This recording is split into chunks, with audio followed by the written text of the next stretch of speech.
নির্বাচনের দিন ঘনিয়ে আসতেই বিজেপি তৃণমূলের পাল্টাপাল্টি বক্তব্যে সরগরম পশ্চিমবঙ্গ। পদ্ম শিবিরের পক্ষে পশ্চিমবঙ্গে প্রচারণায় এসে মমতাকে তুলোধনা করেন আসামের মুখ্যমন্ত্রী হিমন্ত বিশ্ব শর্মা। এ সময় মমতা সরকারের বিরুদ্ধে পশ্চিমবঙ্গে অনুপ্রবেশকারীদের আশ্রয় দেওয়ার অভিযোগও তোলেন হিমন্ত বিশ্ব শর্মা। এটি বন্ধে বঙ্গবাসীদের পদ্ম ফুলে ভোট দেওয়ার আহ্বানও জানান তিনি। त्रिपुरा में बीजेपी सरकार है, असम में बीजेपी सरकार है, पश्चिम बंगाल में बीजेपी सरकार हो जाएगा तो घूसपैठियों को हम लोग मिलके लात मार मार के हमारा देश से भगाऊंगा।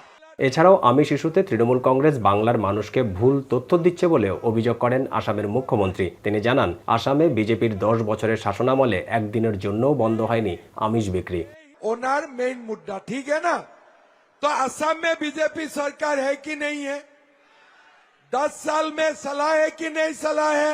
असम का लोग मांस खाते हैं कि नहीं खाते हैं? असम का लोग मांस खाते हैं कि नहीं खाते हैं? অন্যদিকে ভোটের আগে ইডি, সিবিআই সহ কেন্দ্রীয় বাহিনীরা বিজেপির পক্ষ হয়ে কাজ করছে বলে কোচবিহারের নির্বাচনী জনসভা থেকে অভিযোগ করেন মমতা বন্দ্যোপাধ্যায়। দিল্লি থেকে এলো গাই, সাথে এলো মোটা ভাই, নিয়ে এলো ইডি, সিবিআই, ইনকাম ট্যাক্স আর করো বন্দুক তাই। এ সময় বিজেপিকে ফের বাঙালি বিদ্বেষী বলে কটাক্ষ করেন মমতা। তার অভিযোগ, বাংলা ভাষাভাষীদের উপর অত্যাচার করছে কেন্দ্রের শাসক দল। আর আপনারা তো বাঙালি বিদ্বেষী, বাংলার মানুষকে পছন্দ করেন না, বাংলা ভাষায় কথা বললে অত্যাচার করেন, বাংলার লোকেরা কাজ করতে গেলে অত্যাচার করেন, খুন করেন, বাংলার মানুষ দেখে দেখে ভোট কাটেন, রাজবংশীদের ভোটও কেটেছেন, নমশূদ্রও কেটেছেন। যান বনগা, বাগদা, গাইঘাটা গিয়ে দেখে আসুন।